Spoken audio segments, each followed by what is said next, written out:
안녕하세요. 블록체인 기초 5장 인센티브와 포크 및 한계점에 대해서 살펴보도록 하겠습니다. 블록체인에서 새로운 블록을 생성하려면 해시 퍼즐을 풀어야 하는 작업 증명 과정이 필요합니다. 이 퍼즐을 푸는 데는 많은 연산 능력과 시간이 필요한데요. 많은 채굴자들이 자기가 제일 빨리 퍼즐을 풀기 위해서 경쟁적으로 컴퓨팅 자원 투입을 늘립니다. 이 모든 과정을 다 비용이라고 볼 수가 있어요. 이러한 비용을 지불한 노드는 블록을 기록하는 권한을 얻게 됩니다. 그리고 이러한 비용 지불 방식 자체가 장부를 조작하고 싶은 유혹을 줄이는 역할을 합니다. 이 조작에 드는 비용이 막대한 반면에 이를 통해 얻는 이익이 그다지 크지 않기 때문에 그렇습니다. 그래서 이런 비용 구조 자체가 장부의 무결성과 신뢰성을 유지한다. 그렇게 생각을 하시면 될 것 같아요.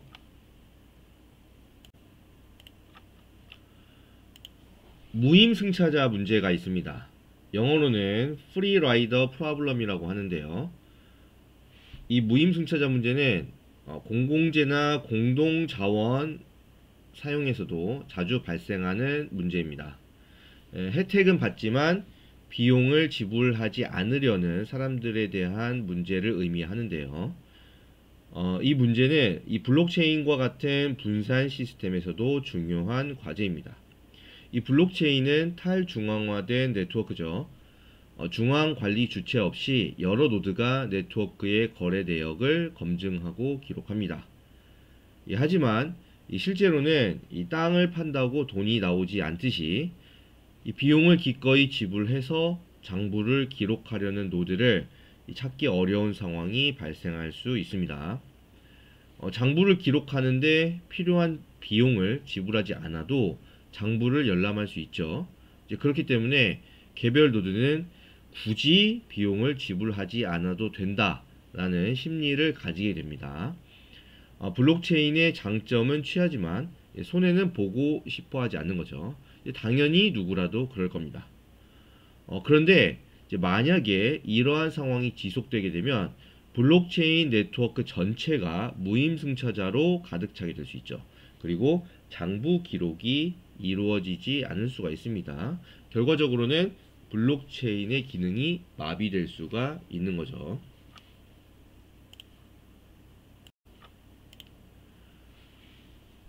인센티브는 보상, 영어로는 리워드라고도 하는데요. 노드가 블록을 생성하고 네트워크 유지에 기여하는 대가로 제공되는 것입니다. 이 블록체인에서는 중앙화된 관리자나 제어기관이 존재하지 않기 때문에 이런 자발적인 참여를 유도하는 인센티브가 매우 중요합니다. 이 적절한 인센티브를 제공할 수 있으면 이 노드들은 기꺼이 각자 연산 능력과 이 자원을 사용해서 장부 기록 작업에 참여하게 될 것입니다. 비트코인은 이 비트코인 화폐 자체를 활용해서 운영하는 두 가지 인센티브 메커니즘을 갖추고 있는데요. 첫 번째는 블록 보상입니다. 새로운 블록이 생성될 때마다 해당 블록을 생성한 노드에게 코인을 이제 지급하는 그러한 보상이죠. 이 지급하는 비트코인은 블록 생성 시에 네트워크 내에서 새롭게 발행이 되는 건데요. 이 보상은 다만 이제 4년마다 절반으로 줄어드는 이제 반감기라고 하는 것이 있습니다. 2024년을 기준으로 봤을 때는 블록 하나를 생성할 때마다 3.125 비트코인의 보상이 주어집니다.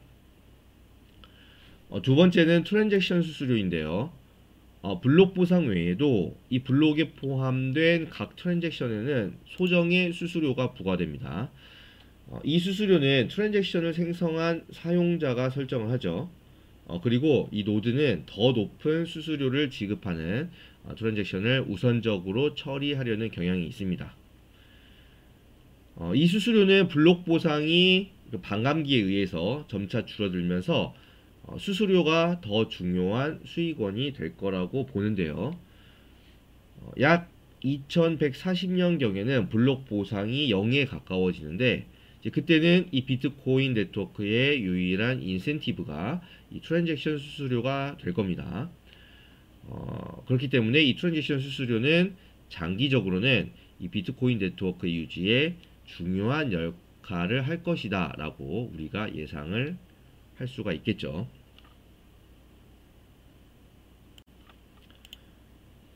어쨌든 이 각 노드는 자기 이득을 최대화하기 위해서 비트코인 보상을 받기 위해서 열심히 비용을 지불해 가면서 장부를 기록할 겁니다. 그리고 이런 노드들이 인센티브를 받기 위해 경쟁적으로 블록 생성에 참여하면 이게 곧 네트워크의 신뢰성을 강화하는 효과를 가져오게 되는 거죠. 비트코인에서는 이 채굴이라는 표현을 많이 사용하는데요. 이 채굴이라고 하는 거는 이 블록체인 네트워크의 노드가 이 해시 퍼즐을 성공적으로 풀어서 블록을 생성했을 때 이 네트워크에 의해서 발행된 비트코인을 지급받는 것을 의미합니다.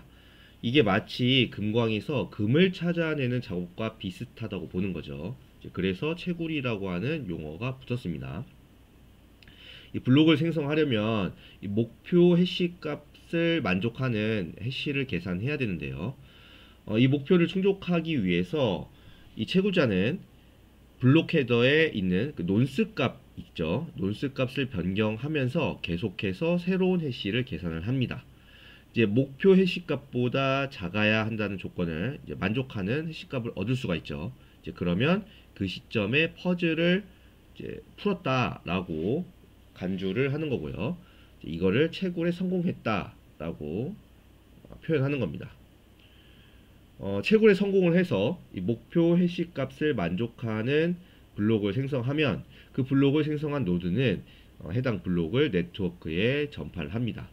그리고 다른 노드들이 이 블록을 받아서 해시 퍼즐이 정말 제대로 풀렸는지 검증을 하는 거죠.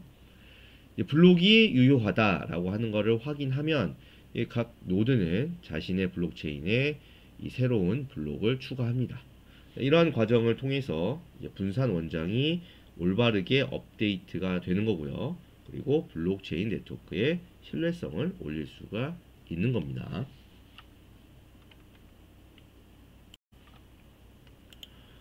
블록체인에서 채굴 난이도라고 하는 거는 네트워크가 블록을 얼마나 빠르게 생성할지를 조절하는 요소인데요. 이 채굴 난이도가 높아질수록 목표 해시 값의 범위가 점점 더 작아집니다.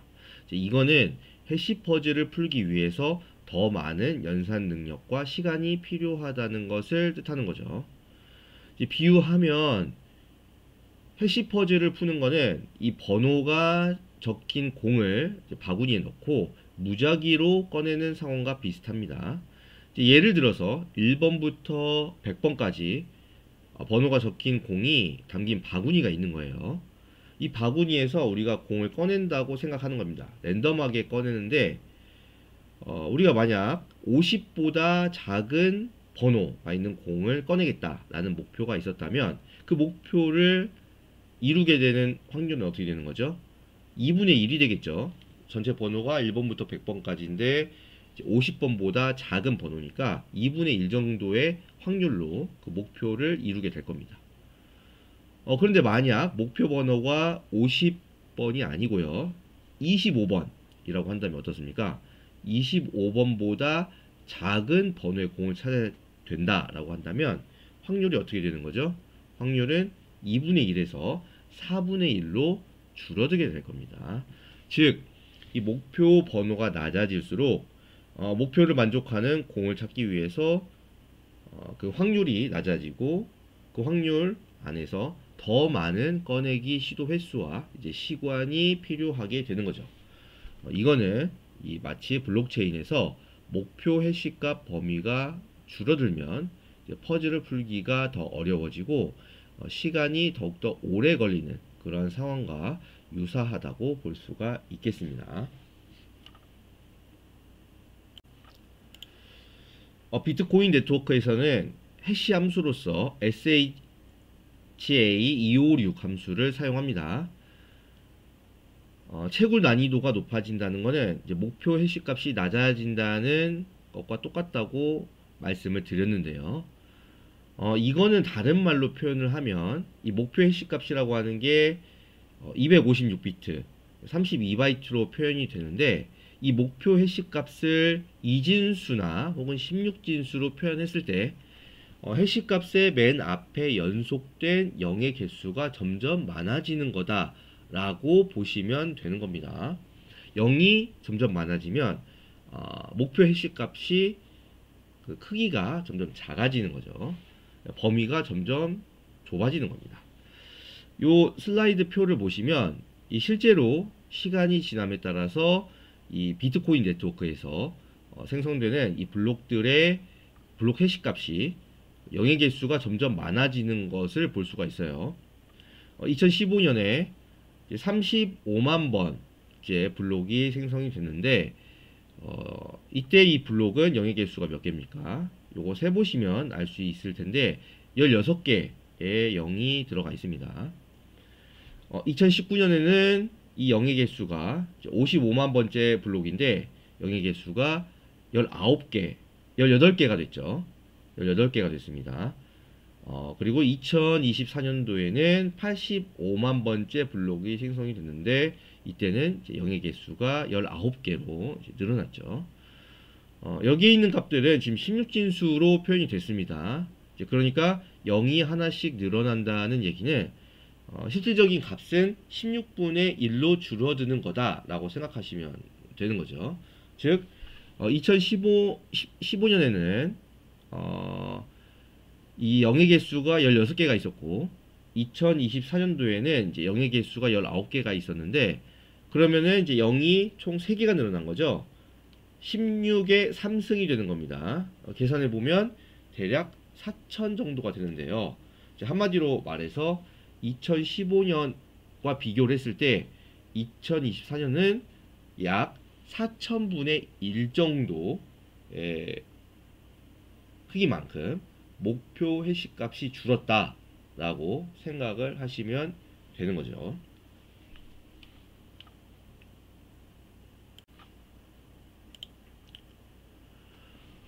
무어의 법칙이라는 거는 이 반도체 칩의 집적도, 집적도는 배치되는 트랜지스터 수를 의미하는 건데요. 이 집적도가 대략 18개월에서 24개월마다, 즉 2년마다 약 2배로 증가한다는 법칙입니다. 인텔의 공동 창립자인 고든 무어가 1965년에 발표한 이론인데요. 트랜지스터의 수가 증가하면 칩의 연산 능력도 향상되죠. 다시 말하면 이 무어의 법칙은 반도체 기술의 발전과 컴퓨터 성능의 향상을 이야기하는 겁니다. 컴퓨터 연산 능력이 발전한다는 것은 시간이 지날수록 비트코인 채굴자들의 해시 퍼즐 풀이 능력도 증가한다는 겁니다. 즉 연상력, 해시레이트라고 이야기를 하는데 요게 증가한다는 얘기가 되는 거죠. 그렇기 때문에 이제 만약에 비트코인 네트워크에서 채굴 난이도가 계속 고정이 된다면 이제 그러면 블록 생성 시간이 점점 짧아지게 되겠죠. 컴퓨터의 연산 능력이 올라가니까요. 그래서 비트코인의 발행 속도도 증가하게 됩니다. 이거는 무엇을 의미하는 거죠? 비트코인의 희소성이 떨어지고 네트워크의 안정성이 무너질 수 있다라는 의미가 되는 거죠. 자, 그래서 이 비트코인 네트워크에서는 네트워크를 계속 유지하기 위해서 의도적으로 평균 블록 생성 시간을 고정값으로 유지를 합니다. 블록 하나를 생성할 때 평균 10분이 소요되도록 조정하는 거죠. 즉 계속 모니터를 하면서 평균 10분이 나오도록 난이도를 조정을 하는 겁니다. 이 난이도를 조정할 때는 블록 헤더에 있는 그 비트 값을 바꿔서 조정을 하는데요. 이 난이도를 조정하는 텀도 설정을 해야 됩니다. 평균 10분을 기반으로 했을 때 이 비트코인 네트워크에서는 약 2016개의 블록이 생성될 때마다 이전까지의 블록 생성 시간을 취합한 다음에 난이도를 조정합니다. 이걸 기간으로 계산해보면 2주에 한 번씩 조정된다 라고 보시면 되는데요. 시간 체크를 했는데 만약 2016개 블록이 평균 10분보다 빠르게 생성됐다. 이거는 채굴자들의 해시 레이트가 증가했다는 뜻인 거죠. 그러면 난이도를 높여서 10분에 맞추는 겁니다. 이제 반대로 블록 생성이 평균 10분보다 느리다. 그러면 난이도가 너무 높은 거예요. 이 경우에는 난이도를 낮춰서 블록 생성 속도를 높이는 거죠. 이러한 난이도 조정을 통해서 네트워크는 채굴자들의 연산력 변화와 관계없이 일정한 속도로 블록이 생성되도록 유지할 수가 있습니다. 물론 언제나 그렇듯이 현실은 만만치 않죠. 이제 비트코인이 탄생하고 나서 지금까지 이 수많은 채굴자들이 마치 나라 간의 군비 경쟁을 하듯이 공격적으로 채굴을 진행하고 있는데요. 채굴 디바이스도 다양하게 많이 나왔습니다. 처음에 CPU로 시작했지만 그 이후에 GPU, FPGA, ASIC과 같은 이제 채굴 디바이스들이 등장을 했고요. 그 성능을 이제 극한까지 끌어올린 거죠. 그래서 채굴 속도가 계속 올라가고 있습니다. 이제 그러다 보니까 이 평균 10분 조건을 맞추기 위해서 채굴 난이도도 정말 끝도 없이 올라가고 있죠. 2009년에 생성된 제네시스 블록의 채굴 난이도를 1이라고 봤을 때 이 2024년도에 생성되는 블록 채굴의 난이도는 90조에서 100조 정도로 육박하고 있습니다. 즉 2009년에 출시된 CPU로 10분이면 풀리던 문제가 지금은 900조분 이상이 지나야 풀린다는 의미가 되는 거죠. 사실상 일반 사용자들은 더 이상 채굴을 진행할 수 없는 수준까지 온 겁니다. 그래서 실제로 현재는 이 소수의 그룹들이 이런 강력한 채굴 디바이스들을 구축을 해서 비트코인 대부분의 채굴을 독점을 하고 있는 그러한 상황입니다.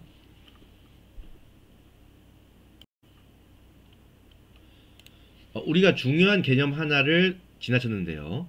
이 블록체인에는 포크라고 하는 개념이 있습니다. 여기서 말하는 포크는 음식을 먹을 때 사용하는 그 포크가 아니고요. 갈라쥐다, 나뉘다 라는 의미의 포크입니다. 이 컴퓨터 운영체제에서 쓰는 건데 컴퓨터 운영체제에서 프로세스를 분기시켜서 실행할 때 이 나뉘다 라는 의미로서의 단어인 포크를 사용을 합니다. 그것과 비슷한 의미로 블록체인에서도 사용을 하는 거죠. 이제 블록체인에서 말하는 포크라는 거는 기존의 블록체인 프로토콜을 수정하거나 새로운 기능을 추가하기 위해서 블록체인의 규칙을 변경하는 그러한 과정을 의미합니다. 이 블록체인은 탈중앙화된 시스템이기 때문에 모든 노드가 동일한 규칙을 따르면서 이제 네트워크를 유지해야 하는데요. 그런데 이 네트워크가 발전을 하면서 이제 보안을 강화하거나 새로운 기능을 추가해야 할 필요가 생길 수 있습니다. 혹은 기존의 문제점을 해결해야 될 수도 있죠. 이제 그럴 때 네트워크 규칙을 업데이트해야 하는 겁니다. 그러면 이 새로운 규칙을 기존 블록체인에 적용을 해야 되는데 적용을 하기 위해서는 전체 네트워크 참여자의 동의를 받아야 됩니다. 그 과정에서 포크가 발생할 수가 있는 거죠. 이 포크는 규칙을 적용하기 이전에 기존 블록체인과 그리고 새로운 규칙을 적용한 블록체인이 서로 호환 가능하냐, 호환 가능하지 않느냐에 따라서 두 가지로 구분을 할 수가 있습니다. 이제 바로 하드 포크와 소프트 포크인데요. 서로 호환이 안 되면 하드 포크인 거고요. 서로 호환이 가능하면 소프트 포크인 거죠. 우리가 주의해야 될 것은 이 포크라고 하는 게 우리가 일반적인 클라이언트 프로그램을 패치하듯이 강제로 진행되는 게 아니라는 겁니다. 이 네트워크의 각 노드들은 새롭게 나온 규칙을 받아들일 수도 있고 받아들이지 않을 수도 있어요. 즉 포크에 대해서 합의를 하느냐 하지 않느냐를 선택할 수 있는 겁니다. 그렇기 때문에 이 포크를 제대로 성공시키기 위해서는 네트워크에 참여하고 있는 각 주체의 지지와 합의가 굉장히 중요한 거죠. 합의가 실패하면 네트워크가 아예 분리가 될 수가 있습니다. 이 네트워크가 분리된다는 얘기는 결국 뭐냐? 암호화폐의 가치와 신뢰도가 하락이 될 수 있다라는 의미가 되는 거죠. 소프트 포크를 보시면요. 이 소프트 포크라고 하는 거는 기존의 규칙을 큰 변화 없이 부분적으로 수정하면서 네트워크의 호환성을 유지하는 방식으로 새로운 기능을 도입하는 그러한 형태입니다. 이 소프트 포크에서는 새로운 규칙을 기존 규칙보다 더 제한적으로 설정하죠. 그렇기 때문에 기존 버전의 노드들도 새로운 버전의 블록을 인정할 수 있게 됩니다. 소프트 포크에서는 새로운 규칙을 따르는 노드와 그리고 기존 규칙을 따르는 노드가 동시에 존재할 수 있는데, 기존 노드는 새로운 규칙의 블록을 유효하다고 간주를 해요. 반면에 새로운 규칙을 따르는 노드는 기존 규칙의 블록을 받아들이지 않게 됩니다. 그래서 이 새로운 규칙을 따르는 노드 그룹들과 기존 규칙을 따르는 노드 그룹들이 존재를 하는데, 새로운 규칙을 따르는 그룹 노드의 숫자가 더 많아지게 되면 이 모든 노드들은 소프트웨어 업그레이드와 상관없이 이제 무조건 새 버전을 따르는 블록체인으로 합의를 하게 됩니다. 이제 반대로 기존 규칙을 따르는 그룹 노드의 숫자가 더 많으면 새 규칙을 따르는 그룹 노드들이 기존 규칙의 블록체인을 허용하지 않을 거죠. 그래서 블록체인은 결국 분리가 되는 거예요. 그렇기 때문에 이 소프트 포크로 인해서 체인 분리 상황이 발생되지 않게 하려면 결국 새 버전을 따르는 그룹 노드의 숫자가 많아져야 되는 겁니다. 그래야 소프트 포크가 성공하는 거죠. 소프트 포크는 기존 네트워크의 규칙을 크게 수정하지는 않아요. 그래서 보통은 별 문제가 없이 네트워크 내 다수의 노드가 새 규칙을 따르는 방향으로 진행이 되게 됩니다. 소프트 포크 적용 사례가 있는데요. 바로 2017년 8월에 있었던 비트코인 세그윗 업데이트입니다. 이 세그윗이라고 하는 거는 이제 세그리게이티드 위트니스의 줄임말인데요. 기존의 이 비트코인 네트워크에서는 문제가 있었는데, 그게 뭐냐면 블록의 크기가 1MB로 제한되어 있었던 문제가 있었던 거죠. 이제 그러다 보니까 트랜잭션을 많이 적재할 수가 없어요. 그래서 트랜잭션 처리가 늦어지는 그러한 문제가 있었습니다. 그런데 이 세그윗 업데이트를 적용을 하면 이 트랜잭션 데이터에서 디지털 서명 부분을 별도의 영역으로 분리할 수가 있습니다. 이거는 기존의 블록 크기 규칙을 바꾸지 않는 거죠. 규칙을 바꾸지 않고서도 블록에 저장할 수 있는 트랜잭션 용량을 늘릴 수가 있습니다. 그렇기 때문에 이거는 소프트 포크인 거고, 이 세그윗 업데이트도 성공적으로 안착이 됐습니다. 그리고 블록의 크기도 기존의 1MB에서 1.5MB 정도로 늘어나는 것과 같은 효과를 얻을 수가 있었어요. 하드포크를 보겠습니다. 블록체인에서 이 하드포크라고 하는 것은 이 새로운 규칙을 도입하면서 기존의 네트워크와 새로운 네트워크가 서로 호환되지 않게 되는 그러한 과정을 의미합니다. 이 하드포크는 네트워크의 주요 기능을 변경하거나 혹은 보안이나 확장성 문제를 해결하기 위해서 실행되는 경우가 많이 있는데요. 즉, 블록 크기를 증가시킨다거나 합의 알고리즘을 변경한다거나 그리고 새로운 기능을 추가하는 그런 근본적인 업데이트가 필요할 때 이 하드포크가 발생을 합니다. 이 하드포크에서는 그 규칙의 범위가, 새로운 규칙의 범위가 기존 규칙의 범위보다 넓어지게 돼요. 그렇기 때문에 기존 규칙을 따르는 노드들이 새로운 블록을 유효한 블록으로 인식하지 않습니다. 그리고 이 하드포크는 기존 네트워크의 큰 틀을 바꾸는 거죠. 그렇기 때문에 개발자 및 네트워크 커뮤니티에서 이 하드포크에 대해서 의견이 갈리게 되는 경우가 굉장히 많습니다. 합의에 이르지 못하면 결국은 네트워크가 갈라지게 되는 거죠. 그래서 기존 버전을 따르는 노드들이랑 새 버전을 따르는 노드들이 서로 다른 블록체인을 생성하게 됩니다. 서로 다른 블록체인 하에서 서로만의 코인을 유지하게 되는 거죠. 이 하드포크는 이제 문제가 있는데, 뭐냐면 시간이 흐르게 되면 두 개의 그룹 노드가 서로 합쳐질 확률이 지극히 낮아진다는 겁니다. 하드포크에서는 새 버전을 따르는 노드들이 기존 버전의 블록도 수용을 하죠. 그렇기 때문에 새 버전의 블록체인 길이가 기존 버전의 블록체인 길이보다 결국은 길어지게 됩니다. 그래서 만약에 이제 시간이 많이 흐른 상태에서 기존의 노드와 기존의 규칙을 따르는 노드와 새로운 규칙을 따르는 노드가 그 두 그룹 노드가 합쳐지게 되면 사실상 기존 그룹 노드들이 생성한 블록들은 폐기가 된다라고 보시면 돼요. 폐기가 된다는 얘기는 무슨 의미입니까? 그 안에 들어가 있는 기존에 있던 블록들, 폐기가 되는 블록들 안에 들어가 있는 그 코인베이스 트랜잭션을 포함한 다른 트랜잭션들이 몽땅 다 취소가 된다는 얘기죠. 보상금이 사라진다는 얘기입니다. 당연히 기존 규칙을 따르는 그 그룹 노드들의 손해가 엄청 크게 될 겁니다. 그렇기 때문에 당연히 절대 합치지가 않겠죠. 이 비트코인 역사에서 하드포크는 여러 번 이루어졌는데요. 2017년 8월에 비트코인 캐시가 이제 대표적인 사례입니다.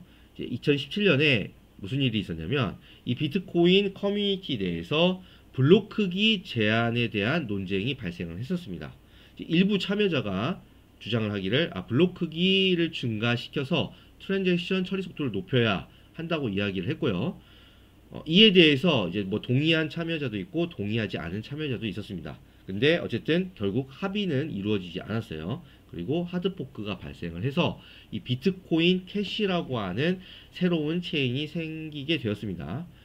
이 비트코인 캐시는 기존의 비트코인 체인랑은 호환되지 않는 독립된 체인이 된 거죠. 그래서 지금까지 이르게 된 거고요. 같은 해 10월에 또 다른 포크가 발생했습니다. 하드포크가 발생을 했는데 이번에는 그 해시 퍼즐 풀이 관련한 하드포크였어요.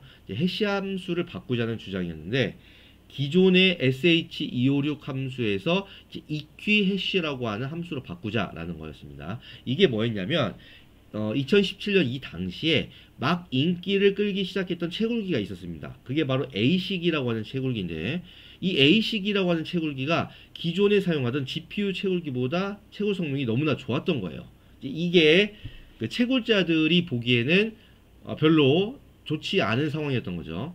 그래서 A식 채굴기의 채굴 성능은 떨어뜨리고 기존의 GPU 채굴기는 유리하게 하자. 그런 측면에서 해시 함수를 EQ 해시 함수 기반의 어떤 새로운 형태로 바꾸자는 거였습니다. 그렇게 해서 이제 이야기가 나왔는데 결국 이것도 합의가 안 됐죠. 그래서 하드포크가 발생을 했고 독립적인 체인으로 분리가 됐습니다. 이제 그때 나왔던 독립적인 체인이 바로 여기 이 비트코인 골드라고 하는 겁니다. 이것도 비트코인 캐시처럼 지금까지 이제 독립된 체인의 형태로 분리가 됐고 그다음에 유지가 되고 있습니다. 비트코인은 아닙니다만 이제 옆 동네에 있는 그 이더리움에서도 하드포크가 발생을 했습니다. 2016년에 이제 이더리움에서 진행하던 다오 프로젝트라고 하는 게 있었는데 이 다오 프로젝트에서 해킹 사건이 발생을 했어요. 해커가 이 이더리움에 그 당시에 있었던 재기 호출 버그가 있었는데 이제 그 버그를 이용을 해가지고 이더라고 하는 이제 코인을 반복적으로 인출하는 방식으로 해킹을 했습니다. 이제 그 당시에 탈취된 이더가 약 360만 이더 정도가 되는데 이게 시세를 보면은 약 5천만 달러 정도의 그러한 금액이 이제 탈취가 된 겁니다. 이제 문제는 이 다오 프로젝트가 이제 블록체인을 기반으로 해서 진행되는 프로젝트였는데 요 안에 들어가는 이제 코드, 스마트 컨트랙트 코드입니다. 그 코드를 맘대로 수정하거나 중지를 할 수가 없다는 문제가 있었던 거죠. 그러니까 해킹이 발생한 걸 알긴 했어도 손을 쓸 수가 없는 그런 상황이었습니다. 이 해킹이 발생하고 나서 이더리움 커뮤니티에서 굉장히 많은 의견들이 왔다 갔다 했어요. 이 의견들을 크게 보면 이제 두 가지 주장이 있었는데 먼저 하드포크를 찬성하는 주장이 있었던 거죠. 이 다오 프로젝트의 투자자들이 해킹으로 피해를 봤으니까 이더리움의 신뢰를 회복하려면 하드포크를 해서 문제를 해결해야 한다. 이런 주장이 있었고요. 즉 다오 해킹 이전의 상태로 블록체인을 롤백하자라는 주장이었던 거죠. 하드포크 반대의 주장도 있었습니다. 이 블록체인의 가장 중요한 원칙은 이제 불변성이고 탈중앙화라고 생각을 한 거죠. 그래서 설사 해킹이 발생했다고 하더라도 그 역시 네트워크의 규칙 안에서 코드를 실행한 행동의 결과에 불과하다는 것입니다. 블록체인 이념을 훼손시키지 않기 위해서는 해킹이 발생했지만 그걸 그대로 둬야 한다라고 주장을 한 거죠. 결국은 이 이더리움을 만든 비탈릭 부테린이 있었는데 그 비탈릭 부테린을 중심으로 하는 이 대부분의 네트워크 참여자들이 하드포크를 하자는 쪽으로 진행을 했습니다. 그리고 이에 대해서 반대했던 쪽 사람들은 원래의 체인을 유지하는 걸로 그냥 주장을 고수한 거죠. 이제 그래서 나오게 된 게 바로 이더리움 클래식입니다. 즉 여러분들이 현재 알고 있는 그 이더리움이라고 하는 것은 하드포크를 적용한 새로운 체인을 의미하는 거고요. 이 이더리움 클래식이라고 하는 게 하드포크 이전의 오리지널 체인이라고 보셔야 됩니다. 이 이더리움 하드포크 때문에 이제 과연 현재의 블록체인들이 진정한 탈중앙화를 보장할 수 있느냐라는 어떤 갑론을박이 생기게 되었는데요. 어쨌든 이런 잡음에도 불구하고 이더리움은 현재 디파이나 NFT 같은 이제 다양한 응용이랑 연계를 해서 여전히 잘 나가는 블록체인 플랫폼으로 자리 잡고 있는 이제 그런 상황이죠. 이 블록체인은 탈중앙화와 보안을 강조하는 시스템입니다. 그런데 취약점이 하나 있어요. 이 특정 조건에서 악의적인 노드가 네트워크를 공격할 수 있는 취약점이 있는데 그게 뭐냐면 바로 51% 공격이라고 하는 겁니다. 이 51% 공격이 뭐냐면 블록체인의 전체 연산 능력, 해시레이트라고 하는데 이 전체 연산 능력의 51% 이상을 하나의 악의적인 노드가 장악할 때 이제 발생하는 공격이라는 겁니다. 이거는 이제 블록체인 시스템에서 우리가 살펴봤던 규칙이 있죠. 가장 긴 체인을 유효한 체인으로 합의하는 롱기스트 체인 룰이라고 하는 게 있는데 이 룰을 악용한 공격입니다. 슬라이드의 시나리오를 보시면요.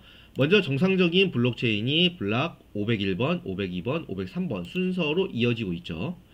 이때 이제 악의적인 노드가 블록 502번 이후로 조작된 블록체인은 비밀리에 생성을 하는 겁니다. 이제 공격 노드는 이제 비밀리에 이 블록 502에서 포함하고 있는 트랜잭션을 변경을 하는 거죠.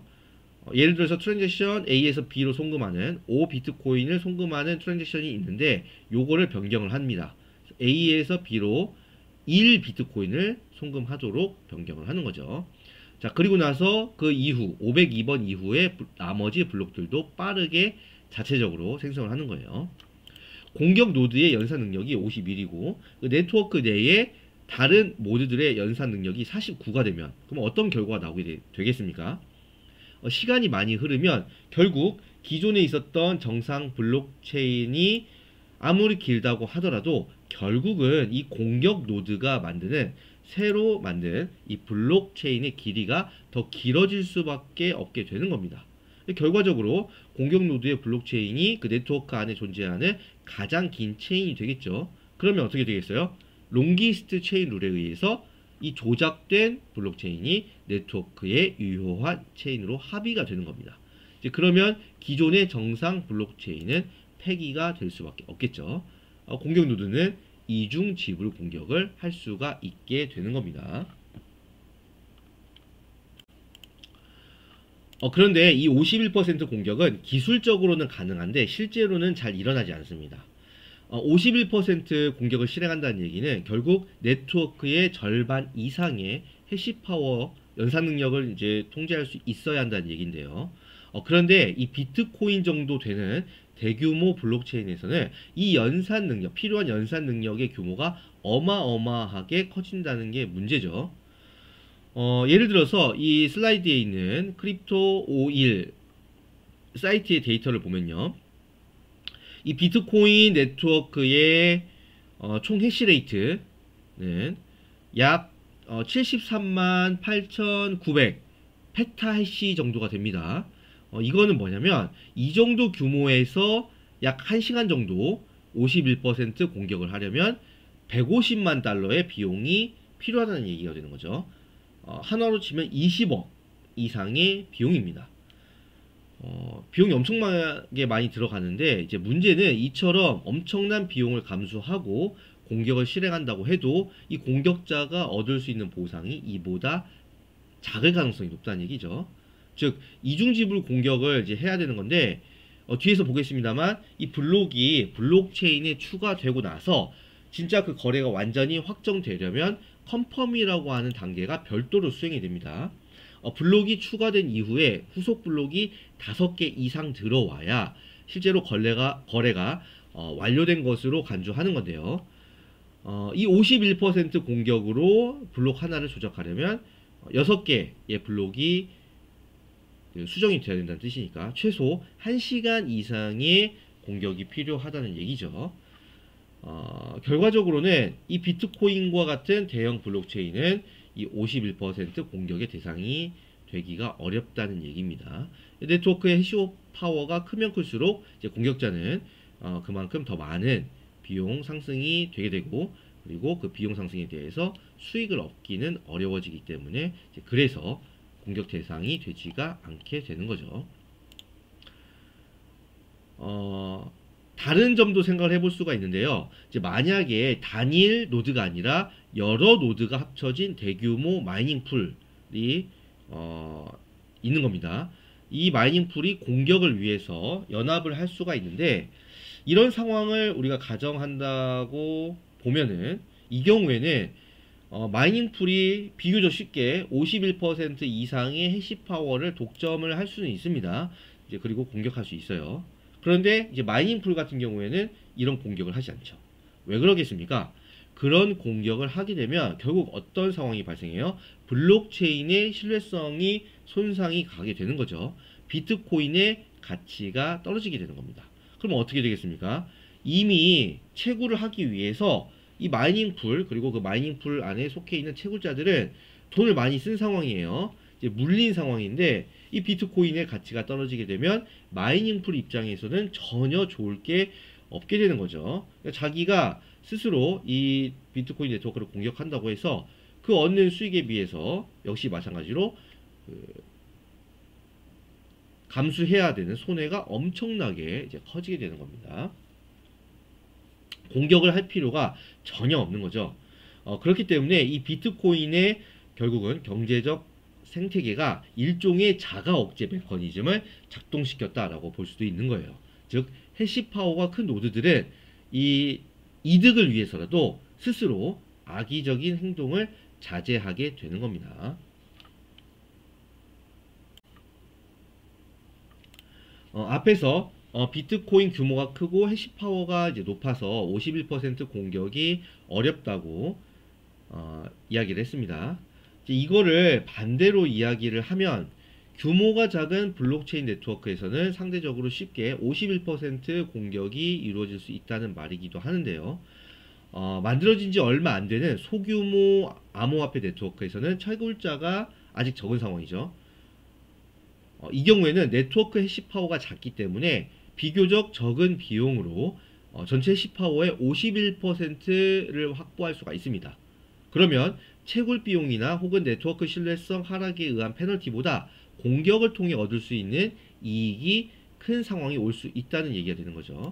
이제 그래서 보통 이 51% 공격은 암호화폐가 막 만들어진 초창기 단계에서 주로 발생하게 됩니다. 이제 비트코인 이후에 우후죽순 알트코인이 생겨났는데 이 알트코인에서 유독 이 51% 공격과 관련된 잡음이 많았던 이유가 바로 이거예요. 실제로 이제 과거 사례가 몇 가지 있는데요. 2018년도 5월에 일본에서 이제 모나코인이라고 하는 게 만들어졌는데 이 당시에 블록 보류 공격이 발생을 했습니다. 그래서 약 1억 원 상당의 거래소 피해가 발생을 한 거죠. 이 블록 보류 공격이라는 거는 악의적인 블록을 이제 만들자마자 전파를 하는 게 아니라 좀 기다렸다가 이 자신만의 블록체인을 충분히 길게 만든 이후에 전파하는 그런 공격을 의미합니다. 같은 해 5월 비트코인 골드 아까 이제 하드포크 볼 때 이야기를 했었죠.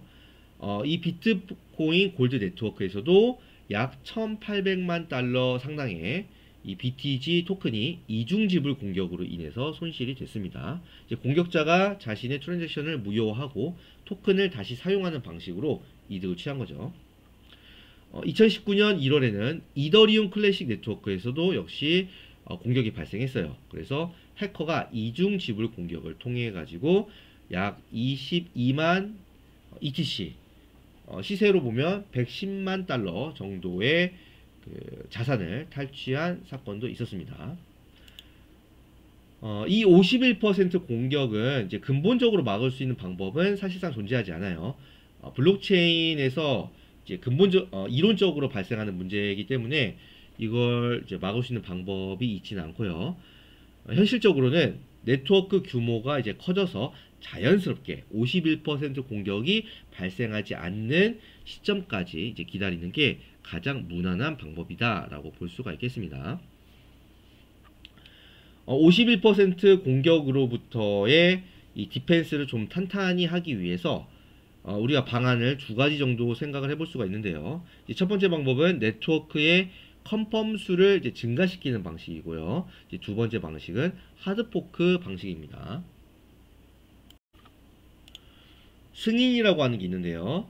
이 승인이라고 하는 거는 블록체인에서 특정 블록에 포함된 트랜잭션이 그 거래가 확정됐다, 성공적으로 처리됐다 라고 하는 것을 확인하는 절차입니다.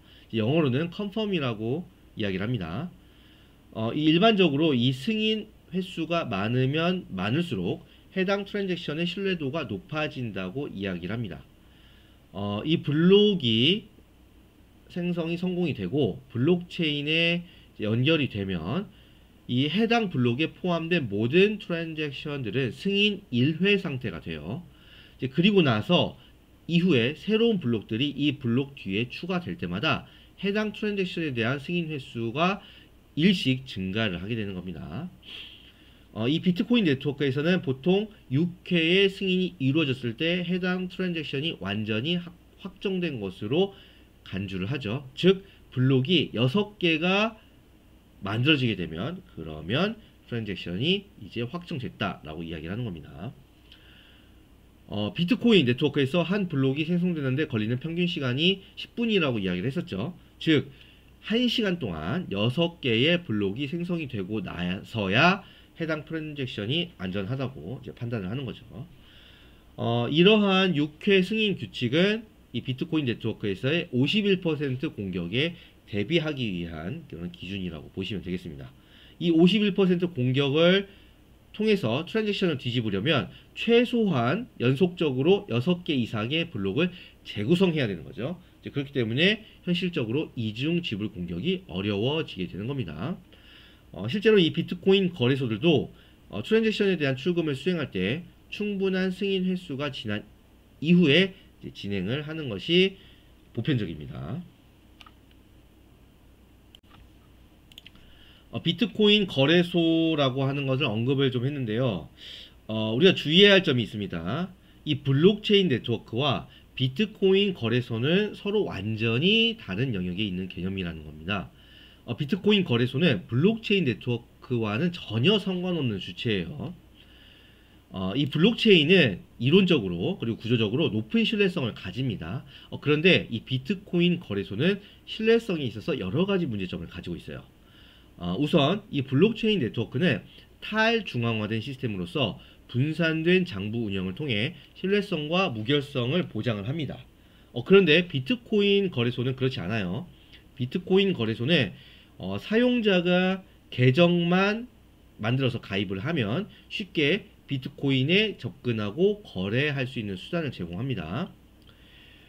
이 블록체인과 비트코인에 대한 이해도가 높지 않은 사용자들 같은 경우에는 직접 비트코인 클라이언트를 다운로드 받아서 사용하는 게 쉽지가 않죠. 그래서 보통은 거래소를 통해서 계정이랑 지갑을 만들고 코인 거래를 하게 됩니다.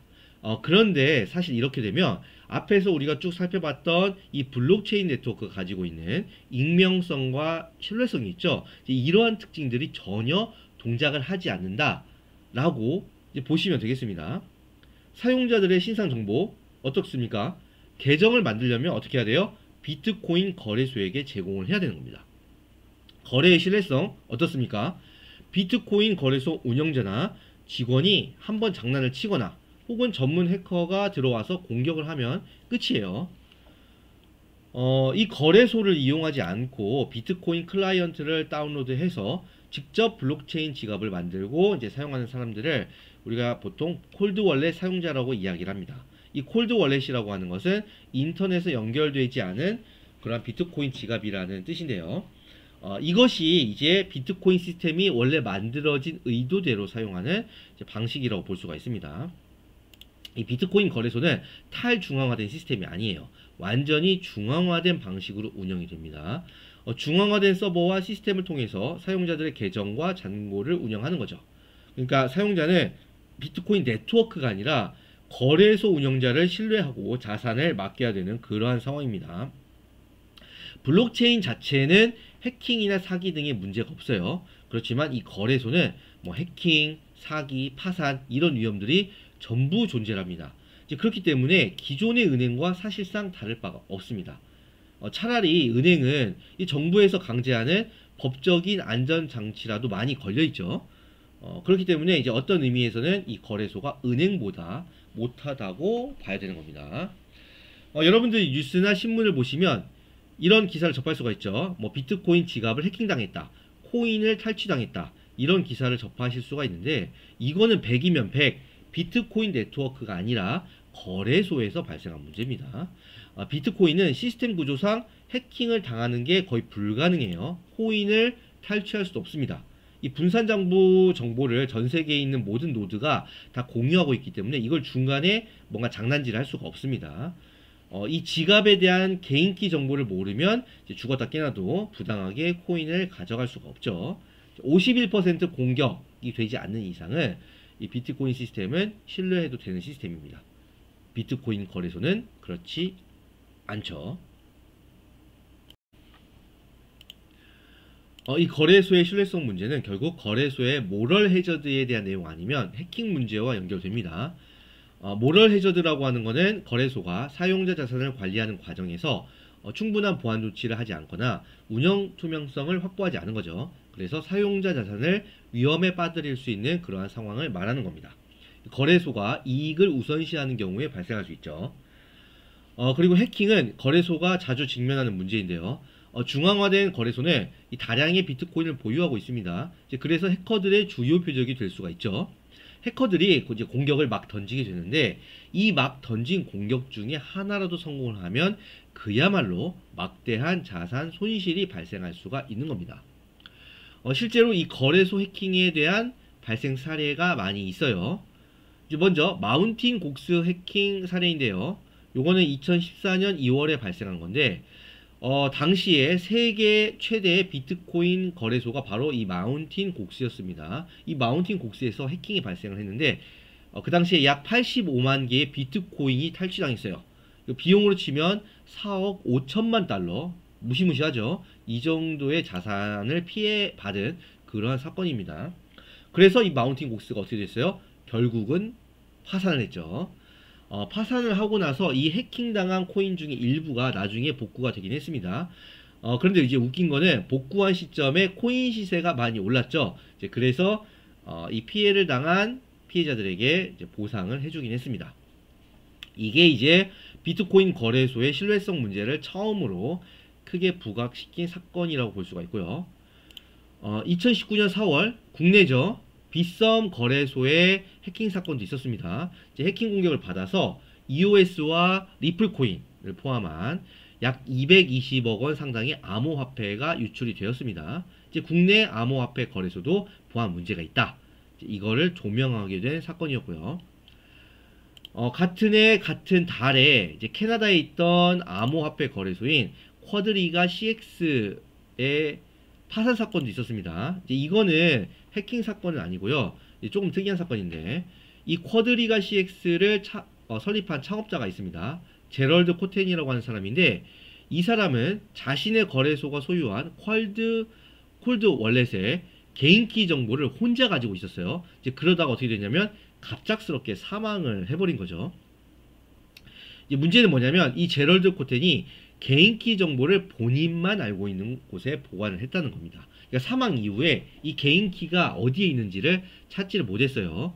개인키를 못 찾으면 어떻게 됩니까? 죽었다 깨나도 코인을 가져갈 수가 없죠. 이 거래소 고객들의 모든 코인을 이 개인키 하나로 관리하고 있었기 때문에 결국은 고객 자산도 몽땅 다 날려버리게 된 겁니다. 비용으로 보면 약 2억 달러 어치의 코인 피해가 발생을 했어요. 중앙화된 거래소가 어떤 위험성을 가지냐, 이것을 극단적으로 보여준 케이스라고 볼 수가 있습니다. 그 이후에도 2022년 11월에 글로벌 암호화폐 거래소인 FTX가 해킹을 당한 사건도 있었고요. 그리고 최근에도 또 사건이 있었습니다. 2023년 4월에 국내 암호화폐 거래소죠. 지닥이라고 하는 곳인데 여기도 해킹 공격을 받았습니다. 그래서 이런 사례를 보시면 알 수 있듯이 비트코인, 이 암호화폐 거래소는 전혀 안전하지 않아요. 여러분들은 거래소를 믿으면 안 되고 스스로가 잘 관리를 해서 이 보안을 지켜야 됩니다. 이 사용자 관점에서 거래소 신뢰성 문제는 여러분이 약 2가지 정도의 해결 방안을 쓸 수가 있는데, 첫 번째 방안은요, 원론적인 방법이죠. 콜드 월렛을 사용을 하는 겁니다. 이 콜드 월렛을 사용하게 되면 거래소를 통하지 않게 되는 거죠. 그래서 사용자가 번거로움을 감수는 해야 돼요. 거래를 할 때. 그런데 거래소의 모럴 해저드나 해킹 등의 위험에서는 안전하다고 볼 수가 있습니다. 두 번째 방법은 뭐냐면 검증된 거래소만 이용을 하는 거예요. 그러니까 규모가 크고 생긴 지가 오래된 그러한 거래소만 이용을 하는 겁니다. 규제기관에 등록이 되고 이제 보안 인증을 받은 그런 거래소라고 볼 수가 있는데, 그런 거래소는 아무래도 이제 상대적으로 안전도가 좀 올라가게 됩니다. 그리고 이제 만약의 경우에 해킹을 당해서 코인을 탈취당했다 하더라도 피해 보상을 그래도 제대로 받을 확률이 높아지는 거죠. 왜냐하면 그런 거래소들은 계속 장사를 하고 싶을 테니까 이제 피해 보상을 하게 될 겁니다. 이 두 번째 방안은 첫 번째 콜드 월렛을 사용하는 방안보다는 신뢰성이 떨어지는데 어쨌든 차선책으로 사용할 수 있는 방안이다 라고 보시면 되겠습니다. 예측 불가능한 가격 변동성을 이제 보겠습니다. 이건 사실 비트코인에서의 기술적인 이슈는 아닌데요. 이 암호화폐 시장은 근본적인 이제 문제가 있는데 뭐냐면 주식이나 금과 달리 내재적 가치가 존재하지 않아요. 이 주식은 기업의 수익성과 자산에 의해서 가치가 형성되죠. 그리고 이제 금이라고 하는 거는 희소성과 물리적 특성으로 인해서 이제 가치가 유지가 되는데, 암호화폐는 이러한 어떤 물리적 가치나 기업적 배경이 없습니다. 그리고 또 어떤 문제가 있어요? 암호화폐는 분산화된 특성 때문에 대부분의 국가에서 법적 보호나 규제를 받지 못하는 경우가 많이 있죠. 이제 그래서 거래소에서 해킹이나 사기 사건이 발생을 해도 법적인 구제가 어려운 경우가 많습니다. 물론 이제 국내에서는 2023년에 가상자산 이용자 보호법 제정안이 통과가 됐죠. 그리고 이제 2024년 7월부터 시행이 되긴 했는데 이게 아직은 초기 단계입니다. 어느 정도로 효과가 있을지는 이제 두고 봐야 되는 그런 상황이고요. 그래서 이러한 이유로 이 암호화폐 가격은 주로 어디에 의해서 결정되느냐? 투자자들의 심리와 그리고 어떤 외부적인 요인에 의해서 좌우가 되는 거죠. 예측을 하기가 굉장히 어렵습니다. 주식시장보다 더하죠. 뉴스나 유명인의 발언이나 이제 트렌드에 따라서 가격이 급격히 변동하는 특징을 보여줍니다. SNS나 미디어를 통해서 유명한 사람이 특정 암호화폐를 언급하면 이제 그에 대해서 투자자들의 관심이 집중이 되고 수요가 증가되는 거죠. 그래서 가격이 급등할 수가 있습니다. 이제 반대로 부정적인 소식이 전해지면 급락할 가능성도 있는 거죠. 비트코인은 아닙니다만 이에 대해서 참고할 수 있는 대표적인 사례가 바로 도지코인입니다. 인터넷에서 유행하던 이제 밈이 있는데 이제 그걸 기반으로 해서 2013년에 만들어진 암호화폐예요. 실질적으로 어떤 용도가 있다기보다는 재미 요소로 시작된 거죠. 그런데 2021년에 누굽니까? 일론 머스크가 등장을 해서 이 도지코인에 대해서 몇 가지 발언도 하고 홍보를 했습니다. 이제 그러다 보니까 가격이 갑자기 올라간 거죠. 2021년 1월에는 15원에 거래되던 도지코인이 2021년 5월에 일론 머스크가 홍보를 하니까 갑자기 이제 860원까지 급등을 한 거죠. 그리고 나서 5월 말에 다시 일론 머스크가 미국 쇼에 출연했어요. 그리고 나서 딴소리를 하니까 어떻게 됐습니까? 기대치가 급락을 해서 400원까지 떨어진 거죠. 2024년 기준으로는 현재 200원 정도의 이제 거래가 되다가 최근에 갑자기 올랐죠. 그죠? 미국 대선과 이제 겹치게 되면서 550원까지 이제 올라가게 된 이제 그런 상황입니다.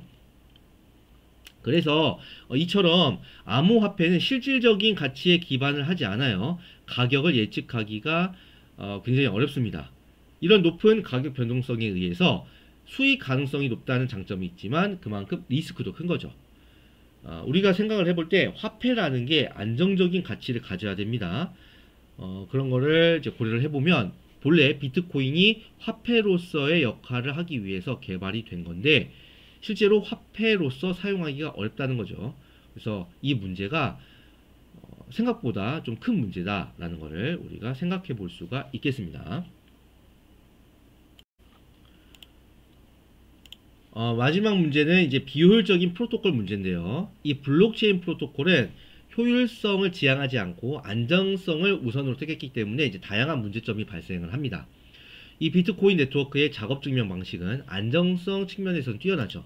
그렇지만 트랜잭션 처리 속도가 느려진다는 단점이 있습니다. 이제 거래 승인이 지연되고요. 처리 성능이 저하가 되는 거죠. 비트코인의 경우에는 한 블록을 생성하고 거래를 승인하는데 약 10분 정도가 걸립니다. 네트워크가 혼잡할 경우에는 이것보다 좀 더 걸릴 수도 있어요. 이러한 제한된 처리 속도로 인해서 이 비트코인 같은 경우엔 대규모 거래를 실시간으로 처리하기가 어렵다라는 한계가 있습니다. 그리고 또 어떤 문제가 있어요? 특정 채굴 집단에 의해서 파워가 집중될 수 있다라는 문제도 존재합니다. 이 작업 증명 방식은 결국 연산 능력이 뛰어난 채굴자들에게 유리하게 설계가 된 거죠. 그래서 대규모 채굴 시설을 운영하는 이제 마이닝 풀과 같은 집단이 네트워크에 큰 비율을 점유하게 됩니다. 그래서 특정 채굴자들에 의한 간접적인 중앙 집중 시스템이 구축될 수가 있어요. 실제로 현재 그런 상황이 발생을 했고요. 이 블록체인이 본래 만들어진 목표인 탈중앙화랑은 약간 상충되는 상황이다 라고 볼 수가 있겠습니다. 그래서 이러한 문제점을 해결하기 위해서 다양한 알트코인들이 등장을 했는데 이더리움이 대표적인 예시라고 볼 수가 있겠습니다. 이 이더리움은 비트코인의 한계를 보완하기 위해서 작업 증명이 아니라 지분 증명이라고 하는 프루프 오브 스테이크라고 하는 방식을 사용을 합니다. 그래서 효율성을 높이고 있죠. 이 지분 증명 방식에서는 연산 능력이 아니라 참여자의 보유 자산의 비율에 따라서 네트워크 참여를 가능하게 만들기 때문에 에너지 소비를 줄일 수가 있습니다. 네트워크가 친환경적이고 효율적으로 운영될 수가 있는 거죠. 그 외에도 테더나 솔라나, 리플, USDC 같은 다양한 코인들이 이 비트코인의 문제를 해결하기 위해서 또 등장을 했습니다. 테더나 이제 USDC 같은 경우는 이제 스테이블 코인이죠. 그래서 가치 변동성을 최소화하면서 안정적인 가치 저장 수단을 제공을 하고요. 이 솔라나 같은 경우에는 높은 처리 속도와 저렴한 수수료를 제공합니다. 실시간 거래 환경에서 유용하게 사용할 수 있겠죠. 이 리플은 서로 다른 금융기관 간의 결제를 목표로 해서 만들어진 그러한 코인입니다. 은행과 같은 전통적인 금융 시스템과의 통합을 추구할 수가 있어요. 그래서 이러한 알트코인들이 이제 비트코인의 한계를 극복하고 서로 다른 이제 접근 방식과 기술적 해결책을 제안을 하고 있습니다. 이제 블록체인 생태계가 다변화되고 진화하는데 중요한 역할을 수행하고 있다라고 보시면 되겠습니다. 자, 요약하겠습니다. 우리가 비트코인의 인센티브 메커니즘, 포크, 그리고 비트코인의 한계점을 살펴보았는데요. 비트코인은 블록 생성 과정에서 채굴자들에게 경제적 인센티브를 제공을 해가지고 참여를 유도하고 있습니다. 블록이 생성될 때마다 새로운 비트코인을 발행하죠. 그래서 채굴자에게 지급을 하고요.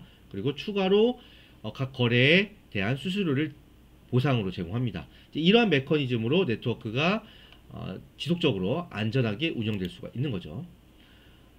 블록체인 네트워크는 특정 상황에서 분리되거나 수정될 수 있습니다. 이거를 포크라고 이야기를 하는데, 포크는 크게 소프트 포크와 하드 포크로 나뉜다고 이야기를 했었죠.